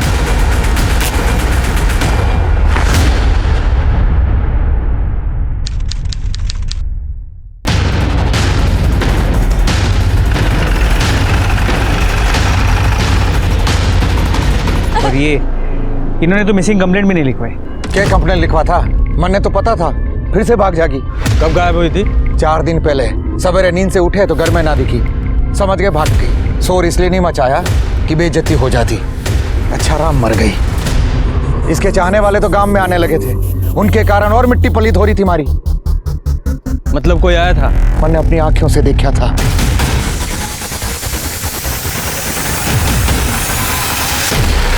जब उसने हमारा घर छोड़ ही दिया था, हमारे वारिस को लेके भाग गई थी, इज्जत का भट्टा बिठा दिया, तो फिर हमें क्या मतलब? वो सुसरी जिंदा है या मर गई? तुम लोगों ने उसे मारने की धमकी दी थी ना? भूल कर रहे दरोगा। हमारा वंश बढ़ाने वाला था उसके पेट में। बालक के आने तक तो हम उसे खरोच तक नहीं आने देते। घर में रहती, जिंदा रहती। ध्यान नहीं दिया होगा किसी ने, मार दिया होगा। मर गई तो हम क्या करें? ज्योति जिस रात गायब हुई, तू कहाँ था? घर पे ही थे। और कहाँ थे हम? और तू? अरे घर पे ही था। किशन ने बताया कि ज्योति से मिलने कोई आदमी आया था, अंदाजा है कौन था वो? यो तो पता नहीं कौन था, पर हाँ कोई तो मिलने आया था। भाई साहब, ये ज्योति का घर यही है क्या? हाँ भाई साहब, क्या घर तो यही है, बाकी तू बता, तू कौन है? क्या काम है तूने ज्योति से? भाई साहब जेल भिजवाना है उसको। मुमताज बन के मेरे ऑफिस में काम कर रही थी और पैसे लेकर भागी है वो। बोला तू जेल भिजवाएगा? बेवकूफ लग रहे हैं हम। नहीं नहीं भाई साहब देखिए, आशिकी लड़ाने आया ना ज्योति से? मार साले को। आशिकी लड़ाने आया ना? तेरा हवाई जहाज में आता हूं मैं साले। रिंकू समझा। अरे ये तेरी ज्योति मुमताज जो कोई भी है अभी आना रहती, अपने बाप के घर पे है वो, वहीं जाके बस। शर्मा, ये ज्योति ने बताया था कि उसे बहु विवाह पॉलीगैमी के नाम पर दोनों भाइयों के साथ सोने के लिए मजबूर किया जा रहा था, जिसकी गवाह उनके घर की नौकरानी वो बिट्टो थी।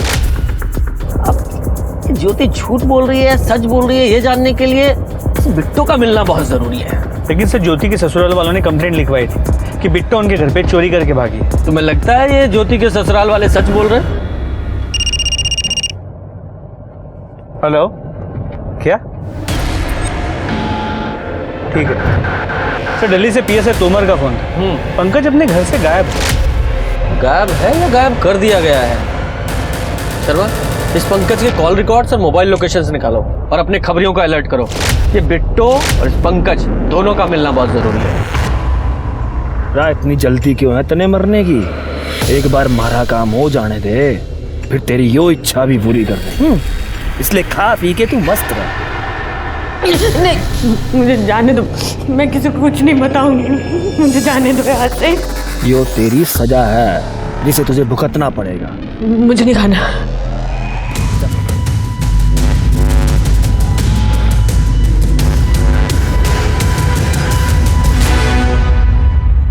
सर वो लोग इंसान नहीं थे सर, जानवर थे वो लोग सर। अपने लोन के पैसों के लिए मुमताज को ढूंढते हुए मैं सर वहां पर चला गया सर। आप मानेंगे नहीं सर, उन लोगों ने मुझे थप्पड़ों से मारा सर। ज्योति के पति संदीप के घर जाने के बाद तुम उसके पिता किशन के घर भी गए थे? हाँ सर, मेरा जाना मजबूरी था, लेकिन मैं डरते डरते गया सर, पता नहीं क्या हो जाए।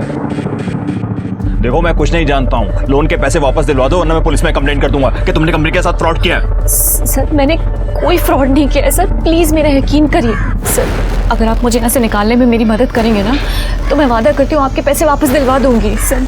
मैं मेरे होने वाले बच्चे की कसम खा रही हूँ सर, मैंने कोई धोखा नहीं दिया, उल्टा मेरे साथ धोखा हुआ सर। प्लीज मेरी मदद करिए। देखो मुझे बेवकूफ मत बनाओ इस तरह से बार बार, आई ना समझ में?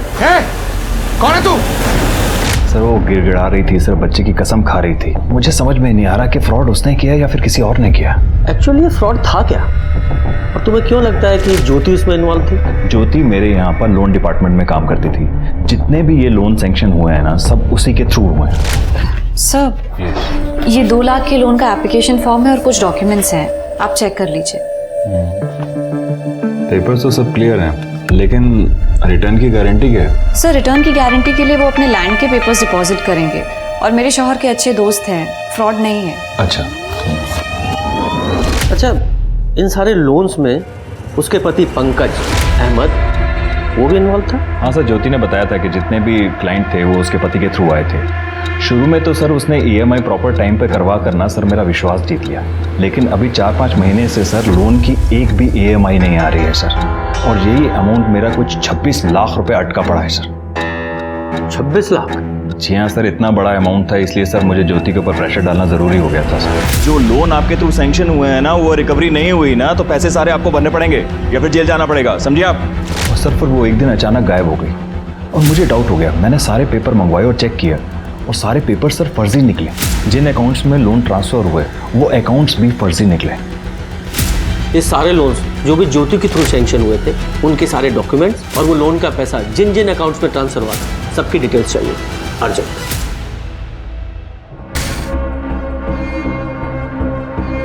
शर्मा, ये पंकज और लोन का 26 लाख रुपया दोनों ही गायब है। लगता है दोनों ही फ्रॉड भी है। सर मुझे तो इस नवीन पे भी डाउट हो रहा है। ज्योति की वजह से उसे 26 लाख का फटका लगा, पर वो इतने आराम से बैठा हुआ है। ये नवीन ने जो स्टोरी सुनाई है, जरा पता करो इसमें कितनी सच्चाई है। Please sir. सर ज्योति की पोस्टमार्टम रिपोर्ट, उसकी मौत रात 8 से 9 बजे के बीच सर पे रॉड या किसी भारी चीज से वार करने की वजह से हुई। और उसकी बॉडी को जलाने की भी कोशिश तो की गई, लेकिन पेट्रोल या केरोसिन जैसी किसी चीज का इस्तेमाल नहीं किया गया। ये ज्योति जो घर से बैग लेकर भागी थी, वो भी उसकी बॉडी के पास खुला हुआ पड़ा मिला, और उसमें जो कपड़े थे वो भी उसकी बॉडी पर अधजले मिले। इसका मतलब तो लगता तो ऐसे ही। और ये पंकज, उसके कॉल रिकॉर्ड से कुछ पता चला? सर उसका फोन फर्जी डॉक्यूमेंट्स पे लिया गया है, और ज्योति के मर्डर के वक्त उसकी लोकेशन उसके गांव की ही थी। और ये प्रॉपर्टी के पेपर? सर वो भी फर्जी है।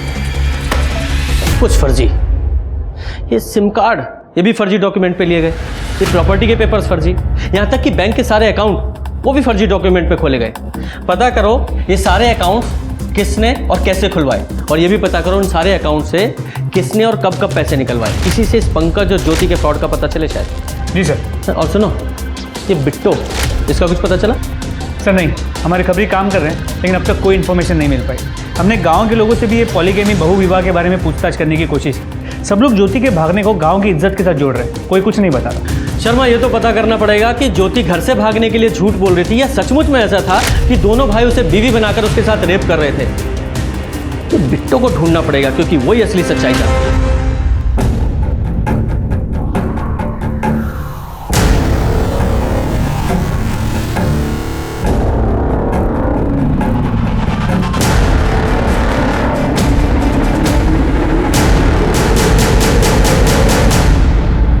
सर इनमें से आधे से ज़्यादा अकाउंट्स खाली कर दिए गए। ATM कार्ड के डेली लिमिट के हिसाब से पैसे विड्रॉ किया जा रहा है। मतलब बैंक ना जाना पड़े इसलिए 90 अकाउंट खोले गए? जी सर, लेकिन अब भी कुछ अकाउंट में 7 से 8 लाख रुपए बचे हुए।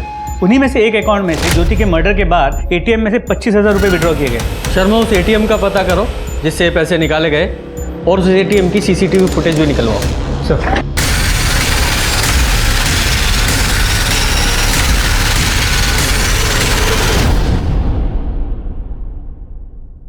सर, पंकज की मोबाइल लोकेशन के मुताबिक जिस वक्त ज्योति को किडनैप किया गया, उसकी मोबाइल की लोकेशन जयपुर के जगतपुर एरिया की थी। पर यह भी पता चला कि हर महीने 15 दिन में उसकी मोबाइल की लोकेशन उसी एरिया में 3 से 4 दिन के लिए होती है। जयपुर की लोकल पुलिस को इन्फॉर्म करो और पता करो इस पंकज का उस एरिया से क्या संबंध है। जी सर। जयपुर पुलिस की मदद से पंकज की तलाश शुरू हुई, और तभी उन्हें हरियाणा से एक ऐसी लीड मिली जिसने कई सवालों के जवाब तय कर दिए। सर जयपुर पुलिस पंकज की तलाश कर रही है, लेकिन वो अब तक हाथ नहीं लगाए। और सर इसमें दिल्ली हरियाणा बॉर्डर की उस एटीएम की फुटेज है जहाँ पे ज्योति के मर्डर के बाद फेक अकाउंट से 25,000 रुपये निकाले गए। ये आदमी मुंह पे गमछा बांधा हुआ है, शक्ल तो पहचान में नहीं आ रही है। शर्मा, ये पंकज जैसा तो नहीं लग रहा है, ये बॉडी स्ट्रक्चर से मैच नहीं हो रहा। एक काम करो, इस एटीएम से इस टाइम पर जितने भी नोट निकाले गए उनके सारे सीरियल नंबर बैंक से पता करो। और हाँ, वो लड़के जो वेरिफिकेशन के लिए जाते हैं ना, इन सारे 90 अकाउंट्स के वेरिफिकेशन के लिए जो लड़के गए थे उन सबको पूछताछ के लिए बुलाओ। सर कैसे पॉसिबल है कि फर्जी डॉक्यूमेंट से 90 अकाउंट खुल गए और किसी को गलत नहीं लग रहा है? Excuse me. हेलो, ठीक है सर, बिट्टो का पता चल गया। कहाँ है वो? एक आदमी को रास्ते पर बेहोश पड़ी मिली थी, वहीं इसे हॉस्पिटल लेकर आया। जैसे ही इसे होश आया बोली पुलिस को बुलाओ। बहुत ही डरी हुई थी। कहाँ थी तुम इतने दिन और किससे बचकर भाग रही थी? पूरा जानवर लोग है साहब, वो इंसानों का परिवार नहीं, राक्षस है वो लोग। गांव में अम्मा की तबीयत खराब है, थोड़े पैसे चाहिए। 4 दिन पहले तनख्वाह दिए तेरे को, अब किस बात के पैसे मांग रही है? थोड़ा एडवांस चाहिए, काम करके सब चुका देंगे। काम तो बड़ा, तू यहाँ हल चला रही है, लाखों में सैलरी है जो तुझे एडवांस चाहिए। भाई ध्यान रखिए उस पे, चोरी चकारी करके भाग ना जाए। जब खड़ी मुंह के देख रही है, जा जाके लस्सी लेके आ। बिट्टो, अरे क्यों उदास है तू? कितने पैसे चाहिए? 10,000 चाहिए थे। 10 बस, ये ले। पूरे 20 वापस नहीं करना तेरे को, मैं खुद वसूल कर लूंगा। हाँ देख, मैं क्या कह रहा था, सुन, तेरे को माँ का इलाज कराना है ना? माँ का सोचकर हम सब बर्दाश्त करते थे। अच्छा, ये ज्योति घर से गई क्यों थी? उनकी किस्मत भी हमारी तरफ उल्टी थी।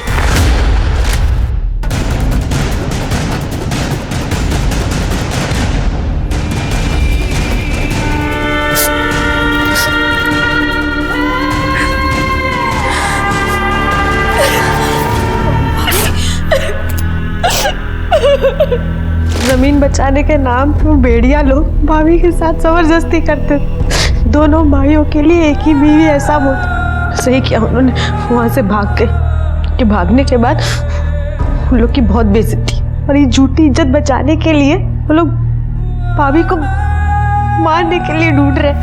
मतलब रामफल और उसके दोनों बेटों ने तुम्हें कैद करके रखा था, पर मजबूरी में ही सही तुम वो कर रही थी जो वो करवाना चाहते थे।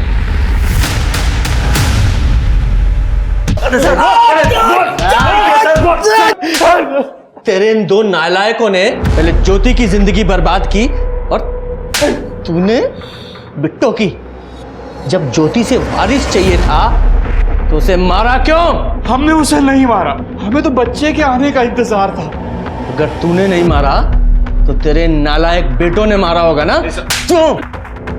मारना होता तो थारे आके उसको बचाने का इंतजार थोड़ी ना करते, कद का मार देते सर। हमने नहीं मारा साहब, वारिस की खातिर हमने बिट्टो को नहीं मारा तो ज्योति को कहां से मारेंगे हम?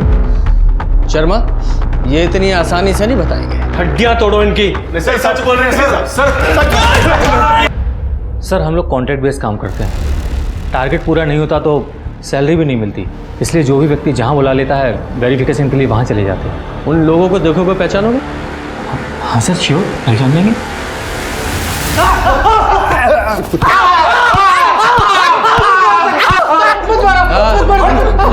सर बताते, बताओ। सर हमें झूठे वेरिफिकेशन के लिए पैसे मिले थे सर। किसने दिए थे पैसे? बोल। पंकज ने, वो हमें अलग अलग जगह पे मिलने के लिए बुलाता था और उसने कहा था इस काम के लिए पैसे मिलेंगे और हम मान भी गए, पर कुछ दिन बाद पैसे आना बंद हो गए और वो दोनों गायब भी हो गए। वो दोनों? दूसरा कौन था? मतलब कोई औरत थी? नहीं सर, वो औरत नहीं, आदमी था। पंकज भाई, अकाउंट्स में कुछ गड़बड़ हुई है। मैं बैठा हूँ ना बैंक में, तुम लोग टेंशन मत लो, मैं सब संभाल लूंगा, तुम पर कोई हाथ नहीं डालेगा। तू तो उन्हें बचा रहा था ना, तो अब आया ना पुलिस के हाथ में, तो अब कौन बचाएगा तुझे? पंकज कहाँ है? बोल, पंकज कहाँ है? सर जयपुर में।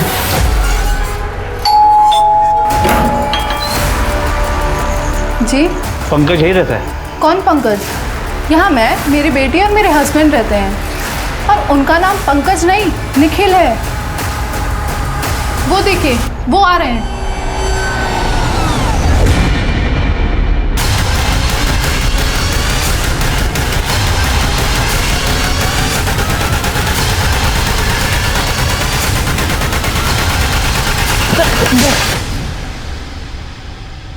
सर मेरा असली नाम निखिल है। मैंने ज्योति से झूठ कहा था कि मेरा नाम पंकज है। सर मैं पहले से शादीशुदा हूँ और ज्योति को मेरे सच के बारे में पता ना चल जाए, इसीलिए झूठ का सहारा लिया था। समझ गया, आगे बोल। सर सुमित और मैं एक साथ जयपुर से दिल्ली आए थे। सुमित की तो दिल्ली में बैंक में नौकरी लग गई, पर मुझे कहीं जॉब नहीं मिली, तो मैंने सुमित के साथ मिलकर एक प्लान बनाया। देख, तू अगर अपने बैंक में फर्जी अकाउंट खुलवा दे तो हम लोग रातों रात अमीर हो सकते हैं। अब इतने सारे अकाउंट खोलने के लिए बहुत सारे लोग और डॉक्यूमेंट चाहिए। अरे वेरिफिकेशन होता है यार बैंक की तरफ से। देख, तू बस वेरिफिकेशन संभाल ले, लोग और डॉक्यूमेंट्स मैं अरेंज कर दूंगा। सर मैं सेल्स में था, लोगों को फंसाना मुझे बहुत अच्छे से आता है। पैसों का लालच देकर मैंने कुछ लोग खड़े किए और इसने फर्जी डॉक्यूमेंट्स पे उनके अकाउंट खुलवा दिए। और उसके बाद तूने ज्योति को बेवकूफ़ बनाकर फर्जी प्रॉपर्टी के कागजात बनाए और उन कागजात पर लोन्स उठाए। जी सर। वो बेचारी तुझे फरिश्ता समझ रही थी, तो शैतान निकला। उसे मारा क्यों? नहीं सर, मैंने मारा नहीं है सर ज्योति को। अच्छा दिखा, ये जिस दिन ज्योति का मर्डर हुआ तेरी लोकेशन उसी गांव में थी, सच बोल, क्यों मारा उसे? सर मैं मानता हूँ कि मैं ज्योति के गांव गया था, लेकिन उसे मारने नहीं गया था, अपनी पासबुक और एटीएम लेने गया था। सर सुमित ने तो सारे पैसे अपने अकाउंट से निकाल लिए थे। मैंने अपना पूरा घर छान मारा, ना तो मुझे पासबुक मिली ना एटीएम मिला। सर मैं अच्छे से जानता था कि ज्योति के गांव जाना खतरे से खाली नहीं है, पर मैं क्या करता वही बार बार फोन करके बुला रही थी। तो मुझे लगा मैं गांव जाऊंगा, उसे इमोशनली ब्लैकमेल करूंगा और अपना पासबुक और एटीएम ले लूंगा।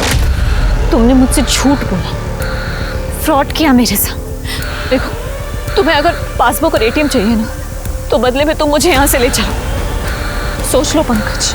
हाँ तो मैं तुम्हें लेके जाऊंगा ना ज्योति, लेकिन उसके लिए मुझे पासबुक और एटीएम चाहिए ताकि मैं सब अरेंज कर पाऊँ। जैसे सब अरेंज हो जाएगा मैं तुम्हें यहाँ से ले जाऊंगा, पक्का। तुम्हारी नीयत में समझ चुकी हूँ पंकज, अब तुम्हें पासबुक एटीएम कुछ भी नहीं मिलेगा।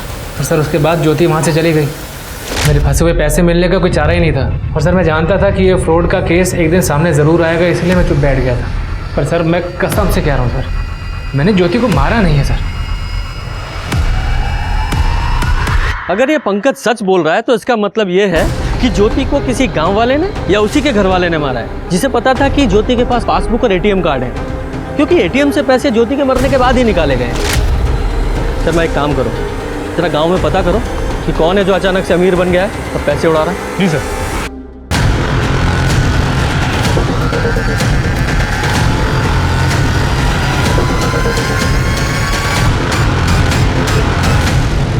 सर वो तो खुद लोगों को बोल रहा है कि उसी ने ज्योति का मर्डर किया।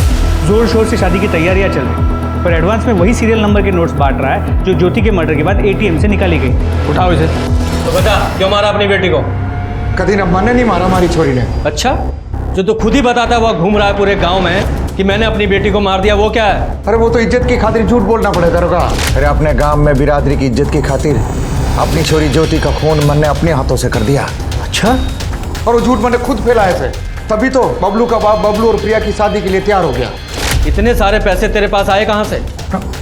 क्यों? क्योंकि जिसने तुझे वो पैसे दिए ज्योति का मर्डर उसी ने किया है। यूं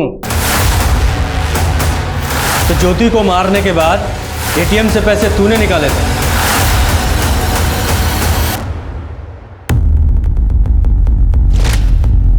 और वो एटीएम कार्ड तूने इसे दिया।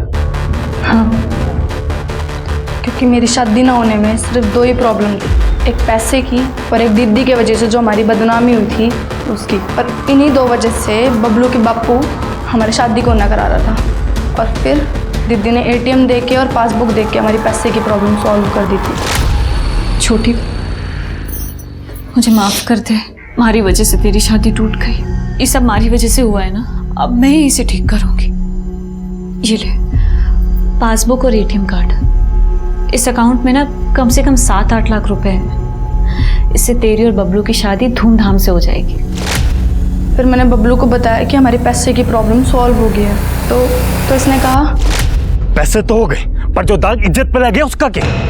जब तक वो नहीं धुलेगा ना, हमारा पप्पू ना ब्याह के लिए हाँ नहीं करेगा। और ऊपर तक तो ज्योति थारे ही घर में थारे ही साथ रह रही है। मैंने तेरा बाप नहीं समझ में आता, मारने के बजाय उसकी तीमरदारी में लगा हुआ है। अरे वो नहीं मार रहा तो क्या हो गया, हम मार देते हैं, है ना? और सारा पैसा भी हमारा ही हो जाएगा और तेरा बापू भी खुश हो जाएगा। उसके बाद दीदी जहाँ भी जाती मैं पूरी नज़र रखती उस पर। फिर वो एक दिन पंकज से मिलने गई तो मैंने बबलू को कॉल करके सब बता दिया, दीदी निकल चुकी है। अगर मैं सारे पैसे बापू ने दे देती तो मुझसे 1000 सवाल पूछता, इसलिए मैंने पैसे बबलू को दे दिए, ये कहकर कि इज्जत तो वापस आ गई है, तो फिर अब शादी पैसे की वजह से क्यों रुके। और ये पैसे उसने बापू को दे दिए।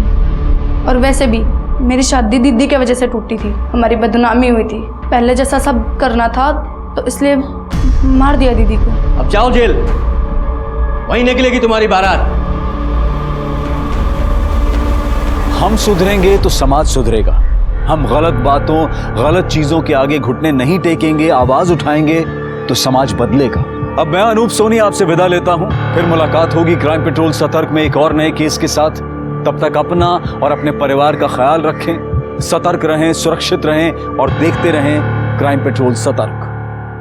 जय हिंद। क्राइम पेट्रोल के और भी दिलचस्प कहानी देखने के लिए हमारे चैनल को सब्सक्राइब करें और बेल आइकॉन दबाना न भूलें।